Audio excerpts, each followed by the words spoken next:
Au Moyen-Âge, se laver n'a rien d'évident. L'idée que l'eau nettoie, soigne et protège n'est ni universelle ni constante. Elle évolue selon les périodes, les régions et les croyances. Et contrairement aux clichés, l'Occident médiéval, du Haut Moyen-Âge jusqu'au XIIe siècle, connaît une véritable culture du bain. À Paris, Montpellier ou Avignon, les étuves publiques sont nombreuses, fréquentées par toutes les classes sociales.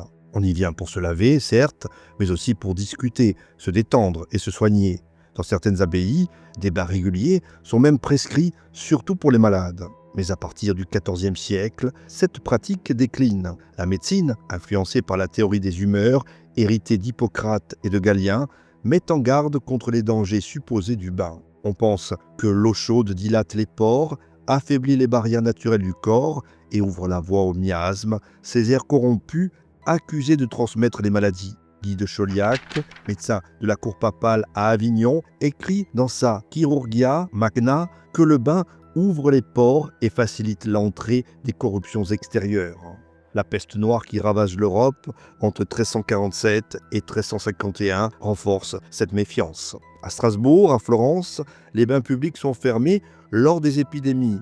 Le chroniqueur Matteo Villani écrit que les étuves furent désertées comme si le diable y logeait. À Paris, les archives fiscales de 1292 mentionnent 26 étuves en activité. Un siècle plus tard, il n'en reste que 3. La promiscuité, la nudité, les soupçons de prostitution n'arrangent rien. Dans plusieurs villes, comme Cologne ou Nuremberg, les règlements interdisent l'accès aux femmes non mariées, de peur que les bains ne deviennent lieu de débauche. L'Église, sans condamner formellement le bain, l'entoure d'une morale de plus en plus rigide. Le moine Johannes Nieder, dans son Formicarius, y voit un lieu de corruption physique et spirituelle. Les manuels de confesseurs conseillent d'éviter les bains mixtes. Dans les monastères bénédictins, on limite les bains à 2 ou 3 par an, sauf maladies graves. Chez les élites, l'abstinence d'eau devient parfois une vertu. Isabelle la catholique, selon le chroniqueur Bernaldès, se vante de ne s'être baignée que 2 fois dans sa vie.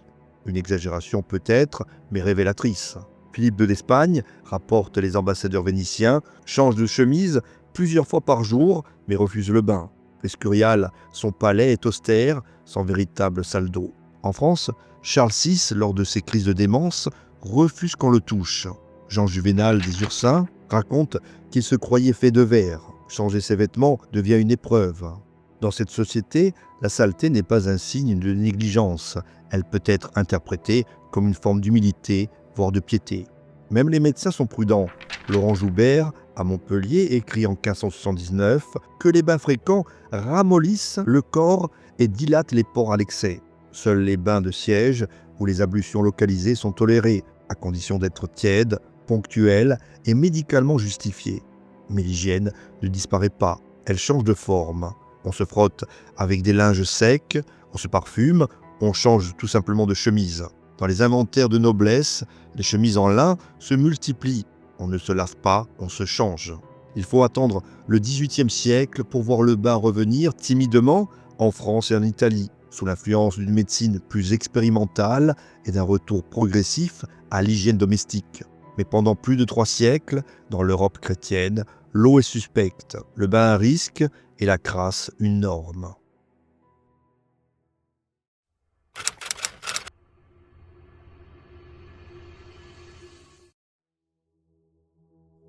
À la Renaissance, l'hygiène ne repose pas sur l'eau, le savon ou le bain chaud. Elle est avant tout un langage social, un art de la présentation et au final, une chorégraphie du corps. Être propre ne signifie pas être lavé, mais être parfumé, poudré et soigneusement vêtu. Le corps devient un support de prestige, un théâtre silencieux qui communique le rang, la vertu et le pouvoir. Au sommet de cette société hiérarchisée, les rois incarnent cette mise en scène extrême d'une propreté sans eau. François Ier, souverain flamboyant, chevalier cultivé, est l'image du prince moderne. Et pourtant, sous les brocarts et les dentelles, son corps est rarement en contact avec l'eau. La médecine de son temps, encore influencée par Galien, recommande la prudence. Le bain chaud ouvrirait les pores, affaiblirait les défenses du corps et laisserait entrer les miasmes, ces vapeurs corrompues que l'on croit responsables des maladies. Alors, on mise sur le linge. François Ier change de chemise plusieurs fois par jour. Des chemises de lin très fin, soigneusement conservées, parfois lavées au vinaigre pour assainir le tissu. Le linge propre remplace le bain. Et autour de lui, une organisation rigoureuse se met en place. Des valets gantés, des coffres séparés pour les effets sales, un protocole précis qui évite tout contact direct avec la peau royale. Le parfum, lui, joue un rôle central. On embaume les vêtements, les gants, les doublures des pourpoints avec des essences rares, civette, ambre gris, benjoin ou muscade. Les ambassadeurs vénitiens rapportent que le roi laissait derrière lui un sillage odorant dans chaque pièce, une façon d'affirmer sa présence par l'odeur autant que par la parole. Mais cette méfiance de l'eau ne concerne pas que la France. En Angleterre, Henri VIII suit les mêmes principes. Dans sa jeunesse, il fait aménager des installations de bains à Greenwich, mais en fait, il les utilise peu. Les inventaires de sa maison le confirment. Avec le temps, son corps souffre, obésité, ulcères et douleurs chroniques. Les médecins préfèrent les onguents, les vinaigres aromatiques et les compresses. L'eau reste toujours à distance. Son trône est modifié pour faciliter les soins. Les seaux sont vidés discrètement. L'hygiène devient une affaire de gestion. On parfume les draps, on brûle des herbes et on isole les effluves. La chair souffre, mais on évite de la toucher. Sa fille, Élisabeth Ier, transforme cette distance corporelle en dogme. Reine du contrôle absolu, elle incarne un idéal de blancheur glacée. Son teint, masqué par un fard à base de plomb et de vinaigre, dissimule les traces de la variole. Sa garde-robe compte des dizaines de paires de gants parfumés, utilisés comme barrière entre son corps et le monde. La toilette est codifiée, ritualisée, mais l'eau y joue un rôle minime. Un bain par mois, parfois moins. Ce chiffre circule dans plusieurs sources postérieures, mais sa véracité fait débat. Ce qui est certain, c'est que l'eau est utilisée parcimonieusement, parfois seulement pour rafraîchir les tempes ou les poignets. Tout le reste relève du linge, du vinaigre, de la poudre et du contrôle. Dans les palais, l'air est lourd, tapisserie au mur, rideaux épais et fenêtres rarement ouvertes. De ce fait, les odeurs s'accumulent, elles se couvrent mais ne disparaissent pas. Les portraits, eux, ne montrent rien de cela, ils fixent une illusion, celle d'un pouvoir pur, invulnérable et désincarné. Pendant ce temps, dans les villes et les campagnes, la réalité est tout autre. À Paris, les bains publics ferment les uns après les autres. À Londres, ils sont interdits en 1546, officiellement, pour endiguer la propagation de la syphilis. Les pots de chambre se vident dans les rues. L'eau potable devient rare et les savons deviennent coûteux. Dans les faubourgs, on entend encore crier « Gare à l'eau », un avertissement avant de jeter un seau par la fenêtre. Et pourtant, à la cour, au lieu de se laver, on continue de se frictionner, de se parfumer et de se poudrer.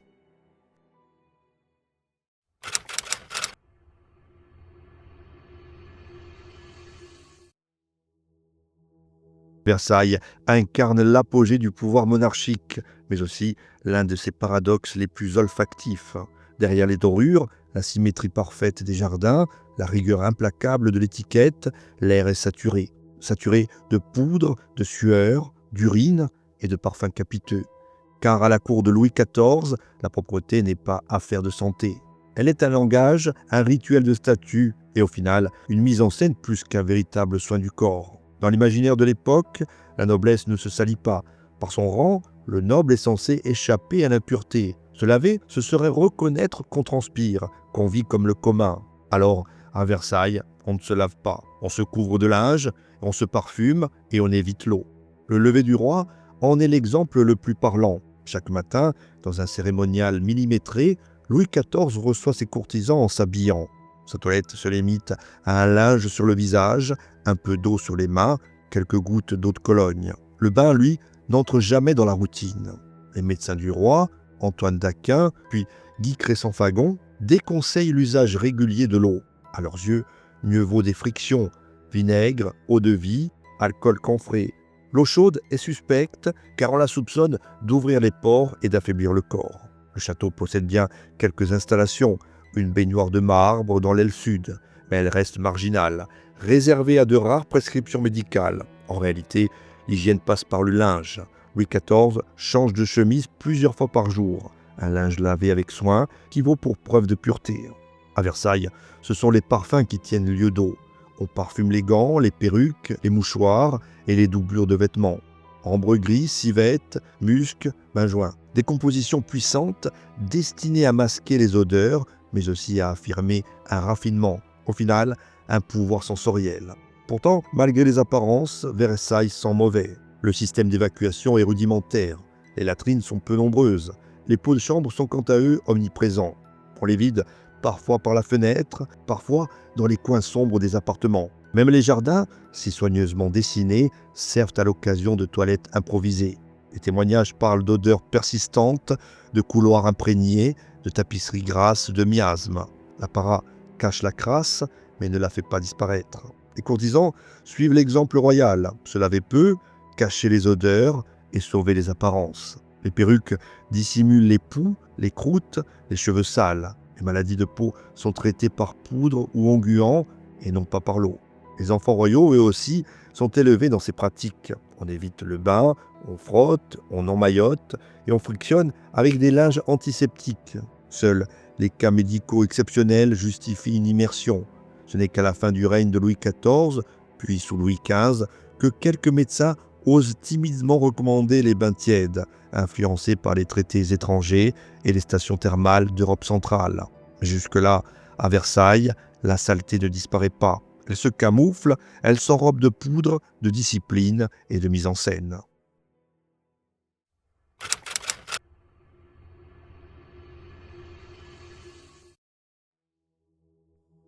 À l'époque moderne, le corps du roi n'est pas un corps privé, c'est un corps politique, public et mis en scène.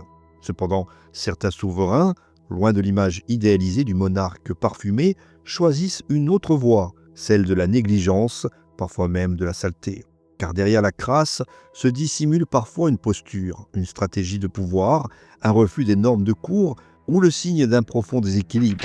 Henri IV est sans doute l'exemple le plus célèbre. Roi de France entre 1589 et 1610, il est adoré pour sa proximité avec le peuple, admiré par ses soldats et redouté pour son odeur. Selon les mémoires de son ministre Sully, Henri transpire abondamment, porte les mêmes habits plusieurs jours d'affilée et se lave très peu. Il change de chemise, oui, mais ça n'est pas suffisant.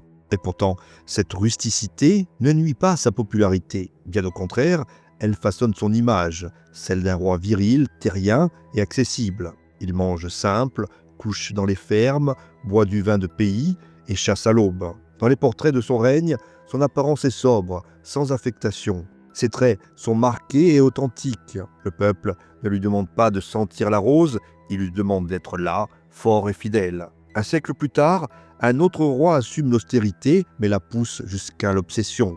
Frédéric Guillaume Ier de Prusse, surnommé le roi sergent, règne de 1713 à 1740. À Potsdam, il impose une discipline militaire inflexible, il vit en uniforme, mange debout, refuse les balles et méprise l'apparat. Il interdit les perruques poudrées, proscrit les tenues amidonnées et réprimande ses ministres s'ils sentent l'eau de Cologne.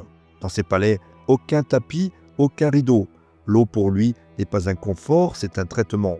Dans les Acta Borussica, un médecin note qu'il refuse un bain tiède prescrit pour ses douleurs en lançant « Les bains, c'est pour les dames ». Pour Frédéric Guillaume, l'odeur du corps est presque un gage de loyauté. La saleté devient un marqueur de rigueur, d'endurance et de patriotisme. Être propre, c'est être au final suspect. Être sobre, c'est en fait être moral. Dans son royaume, un soldat qui sent la sueur vaut mieux qu'un ministre bien poudré. Mais parfois, l'absence d'hygiène ne relève pas d'un choix, mais d'un effondrement. C'est le cas de Christian VII de Danemark. Monté sur le trône en 1766, à seulement 17 ans, il manifeste très tôt des signes de dérèglement mental.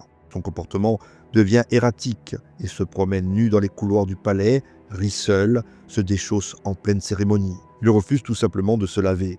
Ses vêtements sont souillés et ses ongles noirs. Au final, le corps du roi se dégrade, comme son autorité. Les témoignages abondent. Le valet Brandt, l'ambassadeur britannique Temple, tous décrivent un roi en détresse et un royaume en déséquilibre. Face à ce vide, un homme prend les rênes, Johann Friedrich Struensee, médecin personnel du roi. Il réforme tout, l'administration, les hôpitaux et l'hygiène publique. Mais une chose lui échappe, le roi lui-même, à la fois son patient et son souverain. Au final, Christian VII meurt isolé, réduit à l'état de relique vivante et ignoré de tous.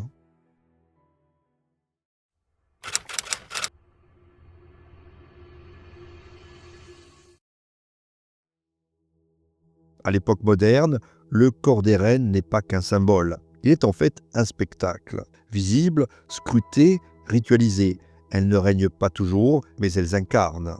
Beauté, vertu, fécondité, elles sont le miroir du royaume, un corps privé devenu public. Et dans ce monde, où le bain est rare, où l'eau reste suspecte, où la pudeur est sacrée, l'hygiène féminine devient un art de l'illusion. Dès l'enfance, les princesses apprennent à paraître propres, sans jamais exposer leur chair. Le bain, accusé d'ouvrir les pores et d'affaiblir le corps, est évité. À la place, linge parfumé, vinaigre aromatique et poudre absorbante. Dans le traité d'économie domestique, attribué à Madame de Maintenon pour les jeunes filles nobles de Saint-Cyr, on recommande de garder mains et cou toujours propres, mais le reste du corps n'est même pas évoqué. Les chemises de corps, les jupons, les corsets, portés à même la peau, absorbent les sécrétions. On ne les lave pas chaque jour. À la cour d'Espagne, une princesse Habsbourg peut porter la même chemise 2 à 3 jours d'affilée. On la rafraîchit au vinaigre, on la poudre, mais on évite l'eau, car l'humidité prolongée, dit-on, favorise les maladies. Ce système atteint un sommet de sophistication avec Elisabeth Petrovna, l'impératrice de Russie, entre 1741 et 1762. Sa garde-robe compte plusieurs milliers de tenues. Sa toilette, elle, repose sur les linges changés plusieurs fois par jour, les pulvérisations de poudre et les parfums en abondance. Les frictions superficielles remplacent le bain. À Versailles, un siècle plus tôt, Anne d'Autriche suit la même logique. Très pieuse, elle refuse les bains complets. Les archives de la maison de la reine parlent d'ablutions localisées, mains, visage, parfois aisselle, mais jamais plus. L'eau de la reine de Hongrie, à base de romarin et d'alcool, est utilisée pour les frictions. Des sachets d'ambre, de musc, de lavande parfument le corps par les vêtements. Les lingères brossent les étoffes, saupoudrent les corsages et ventilent les tissus. Les robes d'apparat, brodées d'or, ne se lavent pas, elles se désodorisent. Marie-Antoinette, arrivée à Versailles à 14 ans, dispose au Petit Trianon d'une salle de bain avec robinetterie et baignoire doublée de cuivre, un luxe exceptionnel. Mais les bains restent rares, prescrits par les médecins ou réservés à la détente. Madame Campan évoque des bains au lait et aux plantes, mais jamais sans recommandation médicale. Sa toilette est raffinée, vinaigre aromatisé, poudre d'amidon, extraits floraux, pinceaux doux et linge parfumé. L'objectif n'est pas de nettoyer, mais de rayonner. À la fin de son règne, les témoignages évoquent des rougeurs, des plaques, des migraines. Trop de cosmétiques, trop de corsets et au final, trop d'artifices. Lors de son procès, ses dépenses en parfum deviennent des preuves à charge. Sa peau devient politique et au final, c'est également son corps que l'on juge. Partout en Europe, les reines vivent les mêmes contraintes. À Naples, à Hanovre, à Dresde, le parfum remplace l'eau. Caroline Bonaparte change plusieurs fois de toilette par jour, mais se baigne rarement. Marie Leczinska, elle, maintient un rituel strict de toilette sèche. Cette logique a un coût. Les cosmétiques contiennent du plomb, de l'arsenic et de l'alcool. Ils causent ainsi des dermatites, des allergies et parfois même des troubles gynécologiques. L'usage de la céruse provoque la chute des cheveux, des lésions et une pâleur maladive. Les médecins le savent, mais les habitudes perdurent.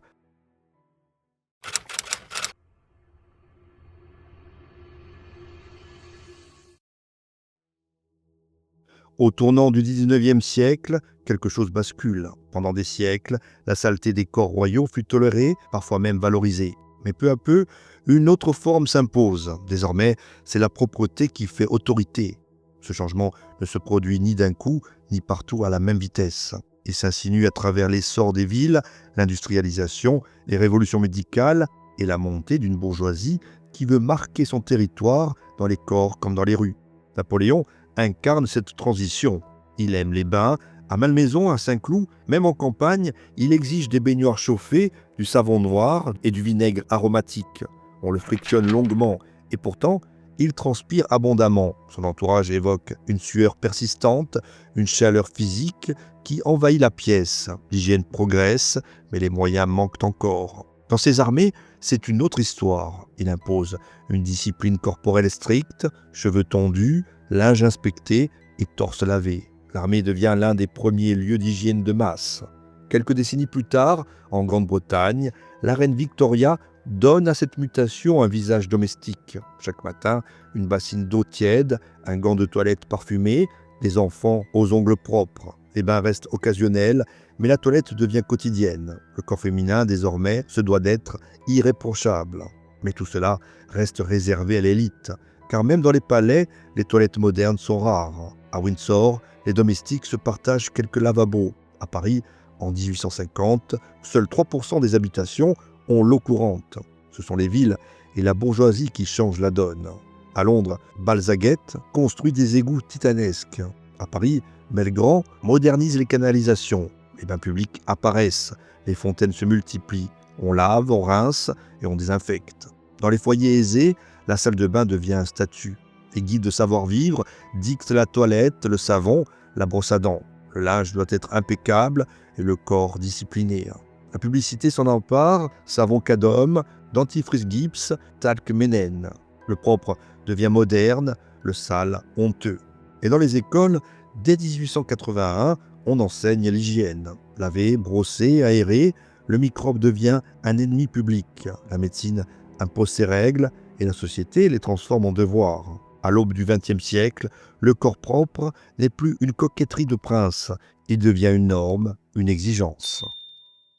Voilà, nous arrivons à la fin de notre vidéo, j'espère qu'elle vous a plu. Dans ce cas, n'hésitez pas à mettre un pouce vers le haut et à vous abonner si ça n'est pas déjà fait. Également, vous avez la possibilité de faire un don via la plateforme Tipeee ou bien le bouton merci de YouTube. Quoi qu'il en soit, on se retrouve très bientôt ou bien tout de suite si vous décidez de visionner une autre vidéo de la chaîne.